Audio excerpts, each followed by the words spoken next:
পুৰুষ hockey Asia cup 2025 কোনখন দেশত আয়োজন কৰা হৈছিল? ইয়াত অপশ্যন কেইটা আছে দক্ষিণ কোৰিয়া, ছিংগাপুৰ, ভাৰত আৰু চীন। ইয়াৰ উত্তৰটো হ'ব অপশ্যন চি ভাৰত। 2025 চনৰ পুৰুষ হকী এছিয়া কাপত কোনখন দেশে জয়লাভ কৰিছে? ইয়াত অপশ্যন কেইটা আছে চীন, ভাৰত, দক্ষিণ কোৰিয়া আৰু পাকিস্তান। ইয়াৰ উত্তৰটো হ'ব অপশ্যন বি ভাৰত। 2025 চনৰ পুৰুষ হকী এছিয়া কাপত কিমানটা দলে অংশগ্ৰহণ কৰিছিল? ইয়াত অপশ্যন কেইটা আছে 6টা, 7টা, 8টা আৰু 9টা। ইয়াৰ উত্তৰটো হ'ব অপশ্যন চি 8টা।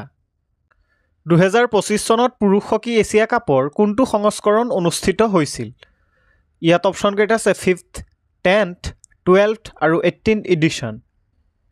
ইয়াৰ উত্তৰটো হ'ব অপশ্যন চি 12th এডিশ্যন। 2025 চনৰ পুৰুষ হকী এছিয়া কাপত কিমানখন মেচ খেলা হৈছিল? ইয়াত অপশ্যন কেইটা আছে 19টা, 24টা, 26টা আৰু 30টা। ইয়াৰ উত্তৰটো হ'ব অপশ্যন বি 24টা।